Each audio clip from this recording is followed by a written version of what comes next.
Hi friends, welcome to my channel VSN academy. ఈ వీడియోలో మనం పర్సంటేజ్ అనే కాన్సెప్ట్ గురించి నేర్చుకుందాం. అంటే అసలు పర్సంటేజ్ అనే కాన్సెప్ట్ ఏంటి, సో పర్సంటేజ్లో ఎలాంటి టైప్ ఆఫ్ క్వశ్చన్స్ అడుగుతాడు, ఇందులో ఎలాంటి షార్ట్ కట్స్ మన దగ్గర ఉన్నాయి, ఒక ప్రాబ్లం ఇస్తే దాన్ని ఏ విధంగా సింపుల్గా సాల్వ్ చేయాలో ఈ వీడియోలో మనం పూర్తిగా తెలుసుకుందాం. ఓకే, ఈ యొక్క పర్సంటేజ్ అంటే ఏం లేదు సార్, ఇందులోనే ఉంది మనకి ఇక్కడ పర్సెంట్ అంటే percent with respect to 100, per 100 అని అర్థం. అంటే calculating any value with respect to 100 is called percentage concept sir. Okay, by 100 అని దీని యొక్క అర్థం. మరి అసలు చూద్దాం ఈ పర్సంటేజ్ అనేది మనం ఎలా క్యాలిక్యులేట్ చేస్తామో చూద్దాం. సో దానికంటే ముందు మనం ఎందుకు నేర్చుకోవాలి ఈ పర్సంటేజ్ అనే కాన్సెప్ట్. సార్ చూడండి, ఇప్పుడు మీకు బ్యాంక్ ఎగ్జామ్స్ అయినా, ఎస్ఎస్సి ఎగ్జామ్స్ అయినా, లైక్ మన స్టేట్ ఎగ్జామ్స్ టీజీఎస్ పిఎస్సి అయినా, ఏపీపీఎస్సి అయినా, ఎలాంటి ఎగ్జామ్స్ అయినా, పీసీ ఎగ్జామ్స్ అయినా, రైల్వే ఎగ్జామ్స్ అయినా ఖచ్చితంగా మనకు మ్యాథ్స్ అనే కాన్సెప్ట్ ఉంటుందా, సబ్జెక్ట్ ఉంటుందా? సో దాని పేరు చేంజ్ కావచ్చు. లైక్ ఇప్పుడు బ్యాంక్ ఎగ్జామ్స్లో క్వాంటిటేటివ్ యాప్టిట్యూడ్ అంటారు, రైట్? ఇప్పుడు ఇక్కడ స్టేట్ ఎగ్జామ్స్లో మ్యాథమెటిక్స్ అంటారు, సంథింగ్ ఏదో అంటారు. కానీ అన్నింటిలో ఖచ్చితంగా మ్యాథ్స్ అనేది ఉందంటే ఖచ్చితంగా ఈ పర్సంటేజ్ అనే కాన్సెప్ట్ ఉంటుందా లేదా, అంటే ఒక టాపిక్ అనేది ఉంటుందా లేదా? ఉంటుంది. కాబట్టి ఈ పర్సంటేజ్ మనం చాలా నేర్చుకోవాల్సిన అవసరం ఉంది. ఎందుకంటే ఇది ఇలాంటి ప్రతి ఒక్క టాపిక్ అంటే మ్యాథ్స్లో ఉన్నటువంటి మిగతా టాపిక్స్ పైన ఇంపాక్ట్ చూపిస్తుంది సార్. అంటే ఇప్పుడు మనం అర్థం చేసుకోవాలి పర్సంటేజ్ అనే కాన్సెప్ట్ ఎందుకు నేర్చుకోవాలి అని, దీనికి ఎందుకు ఇంత ఇంపార్టెన్స్ ఉంది అని, రైట్? సో ఈ పర్సంటేజ్ నేర్చుకుంటేనే మనకి ఇందులోనే స్ట్రాంగ్ ఉంటే ఈ యొక్క పర్సంటేజ్ అనేది సింప్లిఫికేషన్స్లో యూజ్ అవుతుంది. ఎందుకు అంటే సింప్లిఫికేషన్స్లో పర్సంటేజ్ రిలేటెడ్ కొన్ని క్వశ్చన్స్ ఇస్తాడు. 5 to 10 క్వశ్చన్స్ ఉంటే ఖచ్చితంగా అందులో 1 to 2 క్వశ్చన్స్ సింప్లిఫికేషన్స్ మీదే ఉంటుంది sir. Yes sir, no, right? So profit and loss కూడా పర్సంటేజ్ ఇంత ఎక్కువ అంత తక్కువ అడుగుతాడు కదా, ఎంత పర్సెంట్ ప్రాఫిట్ ఉంది, ఎంత పర్సెంట్ లాస్ ఉందని అడుగుతాడా లేదా, రైట్? సో ఇక్కడ యావరేజెస్లో కూడా, so simple interest and compound interest, data ఇంటర్ప్రిటేషన్లో కూడా చాలా చాలా ఇంపార్టెంట్. సో రేషియో అండ్ ప్రపోర్షన్స్లో కూడా, మిక్సర్స్ అండ్ అలిగేషన్స్ అండ్ పార్ట్నర్షిప్లో కూడా చాలా చాలా యూజ్ అవుతుంది సార్. అంటే ఇవి జస్ట్ నేను ఒక ఎగ్జాంపుల్ మాత్రమే ఇచ్చాను. ఇన్ని చాప్టర్స్లో అని ప్రతి ఒక్క చాప్టర్లో పర్సంటేజ్ కాన్సెప్ట్ అనేది ఎక్కడో ఒక కాడ ఖచ్చితంగా యూజ్ అవుతుంది సార్. కాబట్టి ఖచ్చితంగా నేర్చుకోవాలి. సో దీని నుంచి మనం ఎక్స్పెక్ట్ చేయొచ్చు, మినిమం ప్రిలిమ్స్లో అయితే 4 to 5 మార్క్స్ ఎక్స్పెక్ట్ చేయొచ్చు సార్. సో బ్యాంక్ ఎగ్జామ్స్ తీసుకుంటే మీరు లైక్ ఏ ఎగ్జామ్స్ అయినా, మన మ్యాథ్స్ ఉన్నటువంటి ఏ ఎగ్జామ్స్ అయినా 4 to 5 క్వశ్చన్స్ ఈజీగా వస్తుంది. ఏ రూపంలో అయినా సరే, ఇక్కడ ఉన్న చాప్టర్స్లో ఏ రూపంలో అయినా సరే రావచ్చు. ఓకే, నెక్స్ట్ ఇక్కడ మరి పర్సంటేజ్ ఎట్లా క్యాలిక్యులేట్ చేస్తాం మనం అంటే, సో ఇక్కడ ఫర్ ఎగ్జాంపుల్ నాకు ఇక్కడ 1% ఉంది సార్. సో నేను ఆల్రెడీ చెప్పాను 1% అంటే ఏంటి, 1 per 100 అని అర్థం. అంటే దీని అర్థం ఇది. సో ఫర్ ఎగ్జాంపుల్ 2% అంటే 2 per 100, అంతేనే కదా, రైట్? సో మరి 100% అంటే ఏంటి sir, 100 per 100 which will give you 1. లేదా 200% అంటే 200 per 100. సో సింప్లిఫై చేస్తే 2 వస్తుంది. అలాగే ఇక్కడ 250% అంటే 250 per 100. సో ఇక్కడ నాకు 2.5 వస్తుంది. లేదా సో ఫ్రాక్షన్లో రాయాలంటే 5/2. ఫర్ ఎగ్జాంపుల్ 60% తీసుకుంటున్నా సార్, 60%. సో 60% అంటే 60 per 100. సో ఇది మనకి ఇక్కడ 3/5 వస్తుంది.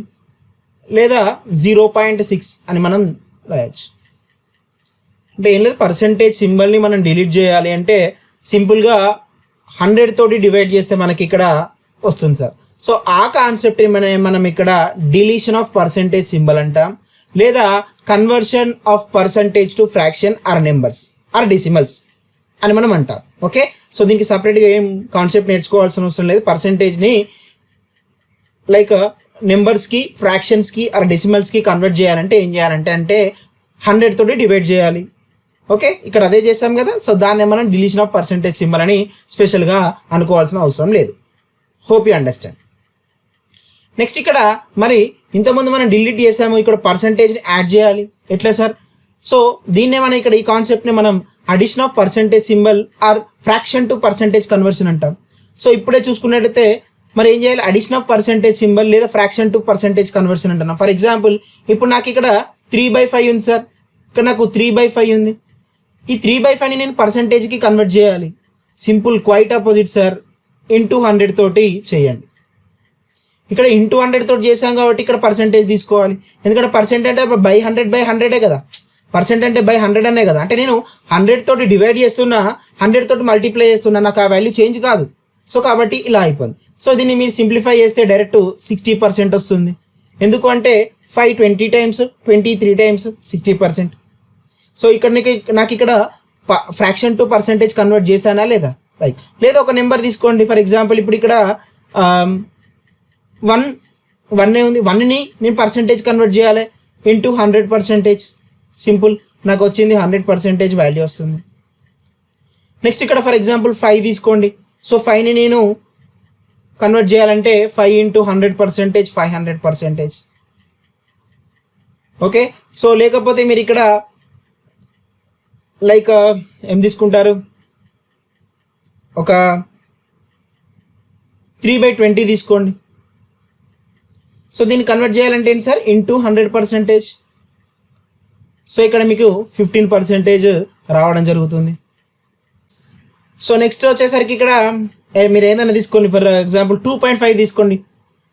ఈ 2.5 తీసుకుంటే దీన్ని 100% చేయండి సార్.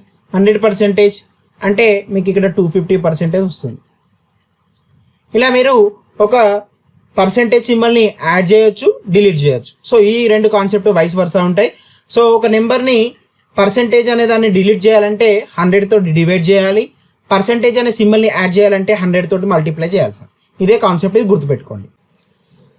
సో ఇక్కడ నెక్స్ట్ వచ్చేసరికి సమ్ ఫ్రాక్షన్ టు పర్సెంటేజ్ అనేటిది చాలా చాలా ఇంపార్టెంట్ సార్. ఎందుకంటే మనకి ఎగ్జామ్స్లో ఇప్పుడు బ్యాంక్ ఎగ్జామ్స్లో మినిమం మ్యాక్సిమం ఒక క్వశ్చన్కి 20 to 30 సెకండ్స్ మాత్రమే ఇవ్వడం జరుగుతుంది. సో ఎంత ఫాస్ట్గా సాల్వ్ చేస్తే అంత ఎక్కువ మార్కులు మనం గెయిన్ చేసే అవకాశం ఉంది.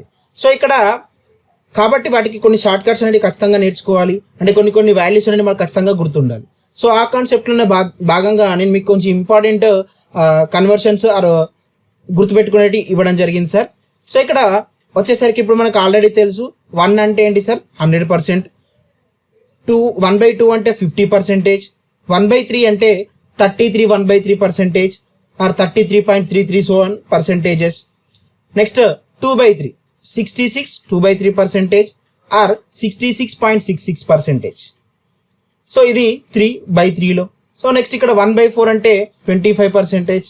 2/4 అంటే అగైన్ 1/2 అవుతుంది కాబట్టి అది 50% అవుతుంది. నెక్స్ట్ 3/4 అంటే 75%. నెక్స్ట్ 5లో తీసుకుంటే 1/5 is equals to 20%. 2/5% is equals to 40%. 3/5% is equals to 60%. 4/5 is equals to 80%. ఇది 5/5. నెక్స్ట్ 1/6లో చూసుకున్నట్టయితే 1/6 ఈజ్ ఈక్వల్స్ టు 16 2/3%. సో దీన్నే మనం 1/3లో హాఫ్ అనుకోవచ్చు. ఓకే. నెక్స్ట్ 2/3 అంటే అగైన్ 2/6 అంటే అగైన్ 1/3 అవుతుంది. 3/6 అంటే 1/2 అవుతుంది. 4/6 అంటే 2/3 అవుతుంది. అవి ఇవ్వలేదు, టైం వేస్ట్ ఎందుకని. నెక్స్ట్ మళ్ళీ ఇలా 6లో వచ్చేస్తే 5/6 అవుతుంది సార్, 5/6. సో 5/6 వచ్చేసరికి 83 1/3% ఆర్ 83.33% అని గుర్తుపెట్టుకోండి. అంటే సో 6 కాంబినేషన్లో 2 మాత్రమే మనకు గుర్తుంటే సరిపోతుంది. నెక్స్ట్ 7 వచ్చేసరికి ఈ యొక్క ఇంపార్టెంట్ సర్కిల్ గుర్తుపెట్టుకోవడం మీకు ఈజీగా అయిపోతుంది. సో ఇట్లా రాసుకోండి సార్. ఎప్పుడు వచ్చిన బై 7లో వచ్చిన 1 4 2 8 5 7 అని గుర్తుపెట్టుకోండి. సో 1/7 అంటే ఏంటంటే, సో 1/7 అంటే ఈ 14 దగ్గర నుంచి గుర్తుకోండి, 14.2857 డైరెక్ట్ పర్సెంటేజ్. నెక్స్ట్ ఇక్కడ 2/7 అంటే 28.5714%. నెక్స్ట్ 3/7 అంటే 42.857. మరి ఇది కూడా ఎట్లా గుర్తుపెట్టుకుంటారంటే నీకు 42 ఎందుకంటే 7 × 3 7 3 మల్టిపుల్స్. ఓకే, అలా గుర్తుపెట్టుకోండి. సరే 14 3 మల్టిపుల్స్, ఇక్కడ 14ఏగా, 2 అంటే డబుల్ అయింది కదా, 3 అంటే ట్రిపుల్ అయింది కదా, అట్లా గుర్తుపెట్టుకోండి. Next 4/7 is equals to 57.1428%. 5/7 is equals to 71.4285%. 6/7 is equals to ఇది. ఓకే, ఇది విత్ రెస్పెక్ట్ టు 7 ఇవన్నీ ఖచ్చితంగా గుర్తుపెట్టుకునడానికి ట్రై చేయండి. నెక్స్ట్ 8 కాంబినేషన్లో 1/8 అంటే 12.5%. సో 12.5% అంటే మనకి ఈజీగా ఇక అన్నీ తెలిసినట్టు, ఎందుకంటే 12.5 మల్టిపుల్స్. సో 12.5 అనేది 25లో హాఫ్ సార్, అది గుర్తుపెట్టుకోండి. నెక్స్ట్ 2/8 అంటే మళ్ళీ 1/4, అది ఖచ్చితంగా 25% అవుతుంది, అందుకు ఇవ్వలేదు. 3/8, సో 25% ప్లస్ 12.5 అంటే 37.5%. లేదా దీన్ని 4/8 మైనస్ 1/8 అని రాసుకోవచ్చా? సో 4/8 అంటే మనకు 50% మైనస్, నెక్స్ట్ ఇక్కడ 1/8 అంటే ఆల్రెడీ 12.5% ఉంది, అంతేనా? తీసేస్తే ఇదే వస్తుందా? అలా గుర్తుపెట్టుకోండి. Next 5/8, 5/8 is equals to 50%, sorry 4/8 plus 1/8 62.5%. Next 7/8 is equals to అంటే 8/8 అంటే 1 అంటే 100% మైనస్ 12.5%. అలా గుర్తుపెట్టుకోండి, మీకు ఈజీగా గుర్తుంటుంది, బై హార్ట్ చేయాల్సిన అవసరం లేదు. ఓకే, నెక్స్ట్ ఈ స్లైడ్ చాలా చాలా important sir. So with respect to 100 అనేది చాలా ఉపయోగపడుతుంది, విత్ రెస్పెక్ట్ టు 11 కూడా ఉపయోగపడుతుంది. ఎందుకంటే మనం చాలా ప్రాబ్లమ్స్లో 9 మల్టిపుల్స్ 11 మల్టిపుల్స్ చెక్ చేస్తాం సార్, కాబట్టి ఇది చాలా ఇంపార్టెంట్. సో 1/9 అంటే ఇక్కడ 11 మల్టిపుల్స్ వస్తాయని గుర్తుపెట్టుకోండి. ఓకే, ఈ నెంబర్స్ అనేటివి 11 మల్టిపుల్స్ అని గుర్తుపెట్టుకోండి. సో ఫ్రాక్షన్స్ డైరెక్ట్ ఇక్కడే ఫ్రాక్షన్ ఉంటే ఇక్కడ ఆ ఫ్రాక్షన్ ఉంటుంది, గుర్తుపెట్టుకోండి. ఓకే, సో ఇక్కడ 1/9 అంటే 11 1/9% or 11.11%. Okay, so 2/9 22 2/9% or 22.22%. So ఈ మొత్తం అన్ని 11 మల్టిపుల్సే, ఇవి కూడా 11 మల్టిపుల్సే, బట్ ఇక్కడ వచ్చేది అనేది ఈ ఫ్రాక్షన్ వస్తుంది. సో డైరెక్ట్ చదువుకుంటూ వెళ్ళిపోతున్నా. సో 3/9 మిస్ అయింది, 3/9 ఈజ్ ఈక్వల్స్ టు 33. సార్ 3/9 అంటే 1/3 కదా, కాబట్టి రాయలేదు. 4/9 ఈజ్ ఈక్వల్స్ టు 44 4/9%, 5/9 55 5/9%, 7/9 77 7/9%, 8/9 88 8/9% అని ఇక్కడ రాసుకుంటూ వెళ్ళండి. ఓకే, నెక్స్ట్ 11 వచ్చేసరికి ఇది క్వైట్ ఆపోజిట్ సార్. సో 9 ఏమో 11 మల్టిపుల్, సో 11 ఏమో 9 మల్టిపుల్, అంటే ఈ నెంబర్స్ ఇంటీజర్స్ ఇవి. Okay, so 1/11 is equals to మళ్ళీ ఇది సేమ్, ఈ ఫ్రాక్షన్ అనేది ఇక్కడ కూడా సేమ్ ఉంటుంది. 1/11 ఈజ్ ఈక్వల్స్ టు 9 1/11% ఆర్ 9.09, ఇది కూడా 9 మల్టిపులే. Okay, so 2/11 is equals to 18 2/11% or 18.18%. 3/11 27 3/11%, 4/11 36 4/11%, 5/11 45 5/11%, next 6/11 54 6/11%. So ఇలా మీరు చదువుకుంటూ వెళ్ళండి. ఓకే, ఇది with respect to 11 sir. Next కొన్ని ఇంపార్టెంట్, ఇంకా అన్ని చదువుకుంటూ పోతే చాలా ఉంటాయి సార్, బట్ ఇంపార్టెంట్ ఒక 12 వరకు చదువుకొని మిగతాయి సో జస్ట్ అట్లా చదువుదాం. సో 1/12 అంటే 8 1/3% answer sir. So 8.33%. Next so 2/12 అవసరం లేదు, 3/12 అవసరం లేదు, సింప్లిఫై చేస్తే ఆల్రెడీ మనం చదువుకున్నాం. సో 5/12 41 2/3%. ఆర్ దీన్ని ఎలా రాయొచ్చు అంటే 6/12 అంటే 50%, సో 50% మైనస్ 8 1/3%, అట్లా సింప్లిఫై చేస్తే మీకు ఇంత వస్తుంది. సో అలా, సో ఇక్కడ మీకు అర్థమైంది అనుకుంటా ఇలా కాన్సెప్ట్ అనేది మనం ఎట్లా చేయాలి. అంటే ఇది 7/12 సార్, 6/12 ప్లస్ 1/12. 6/12 అంటే 50%, మనకు ఆల్రెడీ 1/12% తెలుసు, 8 1/3 అని. So 50% plus 8 1/3%, 58 1/3%. సో డైరెక్ట్గా ఎలాంటి పెన్ అండ్ పేపర్ అవసరం లేకుండా.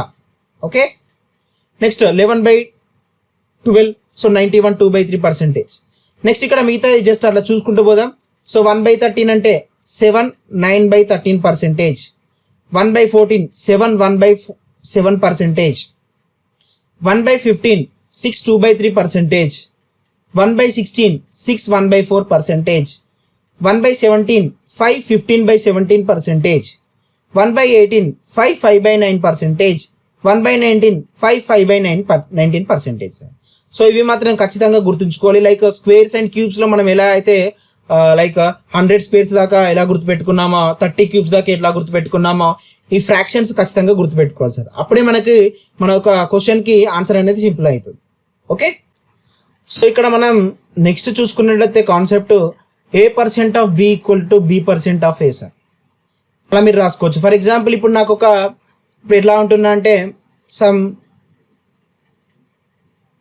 20% ఆఫ్ 250 నేను ఇట్లా కూడా రాసుకోవచ్చు 250% ఆఫ్ 20 అని కూడా రాసుకోవచ్చు.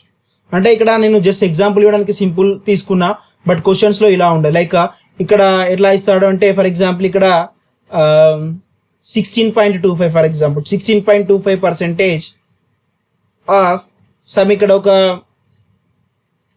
250 ఇస్తాడు అనుకోండి ఫర్ ఎగ్జాంపుల్ అదే. సో ఇలా ఇచ్చినప్పుడు మనం 16.25% కనుక్కోవడం కొంచెం ప్రాబ్లం అవుతుంది. కానీ 250% ఆఫ్ 16.25ని కనుక్కోవడం ఈజీ అవుతుంది అనుకుంటా. ఎందుకంటే ఈ 250% అంటే ఏంటంటే 100% ప్లస్ 100% ప్లస్ 50%. 100% అంటే 200% అంటే డబుల్ చేయండి, సో 33. సో మళ్ళీ 50% చేయండి, సో అలా మీకు ఇక్కడ 8.12 సంథింగ్ వస్తుందా లేదా. సో అలాంటి కాన్సెప్ట్లో ఇది యూజ్ అవుతుంది సార్. అంటే ఏదైనా ఇక్కడ ఒక లైక్ ఇక్కడ కొంచెం కాంప్లికేట్గా ఉండి ఇక్కడ మంచి నెంబర్ ఉందనుకోండి, దీన్ని ఇట్లా కన్వర్ట్ చేసుకునే వెసులుబాటు అనేది మనకు ఉంది. So which is nothing but A% of B equal to B% of A. ఇది గుర్తుపెట్టుకోండి. నెక్స్ట్ డబుల్ ట్రిబుల్ ఆఫ్, ఇది ఒక ట్రిక్ సార్. సో డబుల్ అంటే ఏంటంటే ఫర్ ఎగ్జాంపుల్ ఇప్పుడు నాకు ఒక 20% ఆఫ్ 8 ఉంది, ఓకే. సో దీన్ని నాకు ఆల్రెడీ 20% ఆఫ్ 8 అంటే నాకు ఆల్రెడీ తెలుసు. లైక్ నేను ఎట్లా చెప్పాను 20% అంటే దీన్ని బేసిక్గా ఎలా చేస్తాం 20/100 ఇంటూ 80 క్యాన్సిల్ అవుతుంది, నాకు ఇక్కడ 16 వస్తుంది. అలా కాకుండా ఫర్ ఎగ్జాంపుల్ ఇక్కడ చెప్తున్నా 20%ని నాకు ఇక్కడ 10% వాల్యూ తెలుసు సార్, 10% వాల్యూ తెలుసు. 10% వాల్యూ ఎంత 8 అని తెలుసు. 20% 10% డబుల్ అయినా ఎస్ అన్నో. సో 8కి డబుల్ ఎంత సార్ 16, నాకు డైరెక్ట్ వచ్చింది. అంటే నాకు ఇక్కడ ఈ క్యాల్కులేట్ చేసే టైం అనేది మిగిలిందా లేదా. సో ఇక్కడ నేను ఈ వాల్యూస్ రాసి 20/100 రాసి ఇంటూ 80 రాస్తే ఆ టైంలో నేను ఇక్కడ 10% మైండ్లో క్యాల్కులేట్ చేస్తున్నా 8, దానికి 8కి డబుల్ 16. ట్రిబుల్ అంటే సేమ్ అంతే 30%. సో 30% ఆఫ్ సమ్ ఇదే 80 తీసుకోండి. 10% ట్రిబుల్ 10% ట్రిబుల్ అంతేనా లైక్. So 8 3 times 24. సో ఇక్కడ నాకు 4 times అంటే కూడా అంతే. సో 40% అంటే ఎట్లా కనుక్కుంటారు, సో 40% అంటే ఎట్లా కనుక్కుంటారు 10% డబుల్ 10% డబుల్ 20, 20% డబుల్ 40, ఆర్ లేదా దీన్నే 50% మైనస్ 10%. సో ఇలా మనం అంటే ఎలాంటి పెన్ పేపర్ లేకుండా అలాంటి కాన్సెప్ట్లు కూడా మనం నేర్చుకుంటాం. జస్ట్ మీకు ఇంట్రడక్షన్ ఇవ్వడానికే ఇది చెప్పాను. మరి హాఫ్ అంటే for example 5%. So 5% of 80. So 10% నాకు తెలుసు, 10% ఎంత సార్ 8. 5% అనేది 10%లో హాఫా, ఎస్. కాబట్టి 8లో హాఫ్ ఎంత 4, నాకు వచ్చే ఆన్సర్ 4 సార్. సో ఇక్కడ ఇలాంటి టర్మినాలజీ కూడా మనం యూజ్ చేస్తాం, double triple half, next 4 times, next half minus 10% అనే కాన్సెప్ట్ కూడా మనం ఇక్కడ యూజ్ చేయడం జరుగుతుంది without pen and paper. Next ఇప్పుడే చెప్పాను 90% ఆఫ్ 250 ఫర్ ఎగ్జాంపుల్. సో 90%ని ఇప్పుడు నేను ఏం చేయాలి, సేమ్ దీన్ని బేసిక్గా వేయాలంటే 90/100 ఇంటూ 250 వేయాలి. ఇక్కడ 0 0 క్యాన్సిల్ అవుతుంది, ఈ 0 క్యాన్సిల్ అవుతుంది. So 25 9 times 225. So pen and paper కావాలి, నాకు అవసరం లేదు. పెన్ అండ్ పేపర్ లేకుండా నేను దీన్ని ఏం చేస్తా అంటే ఈ 90% నేను ఇలా రాసుకోవచ్చా సార్ 100% మైనస్ 10%. 100% వాల్యూ మైండ్లోనే క్యాలిక్యులేట్ చేస్తున్నా. 100% వాల్యూ 250, అందులో నుంచి నేను 10% వాల్యూ చేయాలి 25. 250 మైనస్ 25 225. సో ఇక్కడ 60% సెకండ్ క్వశ్చన్ చూసుకున్నట్టయితే దీన్ని చాలా రకాలుగా చేయొచ్చు సార్, అన్ని రకాలు చెప్తాయి. ఇక్కడ నేను ఏంటంటే ఫస్ట్ 60% అంటే డైరెక్ట్ ఇక్కడ 6ని 30తో చేయండి సార్, డైరెక్ట్ వస్తుంది. ఎందుకంటే ఈ 0కి ఈ 0 క్యాన్సిల్ అవుతుంది, ఈ 2 0లు క్యాన్సిల్ అయినాయి కాబట్టి పర్సెంటేజ్ సింబల్ కట్ అవుతుంది. సో ఇక్కడ 60 అంటే 6 × 30 180, నాకు ఒక వే వచ్చింది. ఫస్ట్లో 180 వచ్చింది, డైరెక్ట్ పర్సెంటేజ్ సింబల్ డిలీట్ చేసేసి డైరెక్ట్ రాసిన అంటే నోటికి. నెక్స్ట్ సెకండ్ వచ్చేసరికి ఇప్పుడు నాకు 60% 300 రావాలి సార్. నేను 10% అనుకుంటున్నా. 10% ఎంత? 30. నాకు ఇప్పుడు 60% రావాలంటే 10% డబుల్ ట్రిపుల్ చేయొచ్చా? 10% డబుల్ వచ్చేసరికి 20% అవుతుంది. 20% ట్రిపుల్ వచ్చేసరికి 60% అవుతుంది. ఓకే, అంటే ఇప్పుడు నేను 10% వాల్యూ క్యాలిక్యులేట్ చేస్తే నా 10% 30 వచ్చింది. 30ని డబుల్ చేస్తే 60 వచ్చింది. 60ని ట్రిపుల్ చేస్తే 180 వచ్చింది. అంటే ఇది నాకు సెకండ్ వే. నెక్స్ట్ థర్డ్ వే ఏంటంటే నేను ఇట్లా రాసుకోవచ్చా సార్? ఇది 50% plus 10%. 50% nothing but half of 300 150 పక్కకెట్టండి. 10% అంటే 30, 150 ప్లస్ 30 180 వచ్చిందా? చూడండి సార్ ఎన్ని ట్రిక్స్ ఉన్నాయో మనకు. సో ఇలా మనకు కాన్సెప్ట్ అనేది ఖచ్చితంగా ఒక ప్రాబ్లం ఇస్తే దాన్ని ఏ విధంగా సాల్వ్ చేయాలి. ఫర్ ఎగ్జాంపుల్ ఈ రెండింటినే ప్లస్ ఇచ్చాడు అనుకోండి. సో 90% ఆఫ్ 250 ప్లస్ 60% ఆఫ్ 300 అంటే మనం ఇక్కడ ఈ క్యాల్కులేషన్ చేసుకుంటూ పోతే కష్టం. సో డైరెక్ట్ ఇక్కడ 225 ప్లస్ 180, 225 ప్లస్ 180, అక్కడ కూడా 220 ప్లస్ 180 400, 405 అలా గుర్తుపెట్టుకో. ఓకే, నెక్స్ట్ కాన్సెప్ట్ వచ్చేసరికి కంపారిజన్ సార్. సో కంపారిజన్ అనేది హారిజాంటల్ కంపారిజన్ ఉంటుంది, వర్టికల్ కంపారిజన్ ఉంటుంది. సో హారిజాంటల్ కంపారిజన్ అంటే ఏంటంటే ఇప్పుడు 25% ఆఫ్ ఎక్స్ వాల్యూ నాకు 200 వచ్చింది. అదే 80% ఎలా రావాలి? సో ఇది ఖచ్చితంగా చేయాలంటే ఎట్లా సార్ అంటే ఫస్ట్ దీన్ని 25% of X into question mark is equals to 200 into 80% of X అని కట్ చేసి మళ్ళీ దీన్ని ఇక్కడ కింద తీసుకెళ్ళాలి. 200 into 80% of X by 25% of X. ఈ పర్సెంటేజ్ ఆఫ్ ఎక్స్ క్యాన్సిల్ అవుతుంది, 25 ఉంటుంది. సో దీన్ని సింప్లిఫై చేయాలి, 8 టైమ్స్ అవుతుంది. సో 640 అవుతుంది. ఇదంతా చేసే బదులు నేనేం చేస్తున్నా అంటే ఈ 25 ఎన్ని టైమ్స్ అవుతుంది సార్? 8 టైమ్స్. ఇక్కడ రిలేషన్షిప్ అనేది ఈ 25%కి ఈ వాల్యూ ఇంత అవుతుంది. నాకు 80%కి అదే 8 తోటి మల్టిప్లై చేస్తే నాకు 640 అవుతుంది. Okay, so 8 times 640. సో లేదా అది ఏంటంటే ఫర్ ఎగ్జాంపుల్ ఇప్పుడు నాకు 100% కావాలి. 100% అంటే 100% ఈజ్ ఈక్వల్స్ టు 100 ఇంటూ 8, 800. నాకు ఒక 150% కావాలి. 150 అంటే 150% ఇంటూ 8, సో 1200 వస్తుందా రాదా? సో ఇట్లా హారిజాంటల్ కంపారిజన్ చేసుకుంటూ వెళ్ళండి. అంటే అన్నిటికీ ఇదే యూజ్ అవుతుందా అంటే బేస్డ్ ఆన్ క్వశ్చన్ మనకి ఏది సింపుల్ అయితే దానికి వెళ్ళిపోతాం. నెక్స్ట్ వర్టికల్ చూడండి సార్. సో వర్టికల్ చూడండి ఇక్కడ 12.5% is equals to 120, 50% of X is equals to ఎంత? సో దీన్ని ఇక్కడ హారిజాంటల్ చేస్తే మీకు ఇక్కడ రాదు సార్. 12.5 ఎగ్జాక్ట్ ఎన్ని టైమ్స్ మనకి ఇక్కడ తెలియదు. బట్ ఇక్కడ చూస్తే 12.5 ఎగ్జాక్ట్ 4 టైమ్స్ అనుకుంటా సార్. ఎందుకంటే 12.5 2 టైమ్స్ 25, 2 టైమ్స్ 25 ఏంటంటే 4 టైమ్స్ 50. కాబట్టి ఇక్కడ దీనిని 4 టైమ్స్ మల్టిప్లై చేశాను కాబట్టి మళ్ళీ దీన్ని 4 తోటి చేయండి, 480 అనేది వస్తుంది. Okay, hope you understand. So ఈ పర్సెంటేజ్ అనే కాన్సెప్ట్ అనేది వాస్ట్ సబ్జెక్ట్ సార్. సో ఇది జస్ట్ మీకు బేసిక్సే ఎలాంటిది ఎలా చేయాలని. ఇంకా మనకి క్వశ్చన్స్ ఉంటాయి అంటే అది కాన్సెప్ట్ బేస్డ్ కాదు, క్వశ్చన్ బేస్డ్. ఆ క్వశ్చన్ బేస్డ్ వచ్చినప్పుడు మీకు ఖచ్చితంగా నేను ఎక్స్ప్లెయిన్ చేస్తాను సార్. అది ఎలా చేయాలో అక్కడే సింప్లిఫై చేయాలో ఒక కాన్సెప్ట్ నేర్చుకొని ఆ క్వశ్చన్ సాల్వ్ చేద్దాం. ఓకే, సో ఇదండి కాన్సెప్ట్ ఆఫ్ పర్సెంటేజెస్ అనే చాప్టర్. సో ఈ వీడియో కనుక మీకు నచ్చినట్లయితే మీ ఫ్రెండ్స్కి ఈ వీడియోని షేర్ చేయండి సార్. సో చాలా కష్టపడుతున్నా, బట్ మీకు కూడా చిన్న ఎఫర్ట్ ఇవ్వండి. ఎలాంటి మనీ లేకుండా, ఎలాంటి ఫీ లేకుండా. సో నా ఎఫర్ట్స్ నేను పెడుతున్నా, ప్లీజ్ నాకు హెల్ప్ చేయండి. లైక్ ఎట్లా అంటే ఈ వీడియోని మీకు ఈ కాన్సెప్ట్ నచ్చితేనే షేర్ చేయండి, నచ్చకపోతే షేర్ చేయకండి. నా ఎక్స్ప్లెనేషన్ నచ్చితేనే షేర్ చేయండి. Okay, so thank you for watching this video.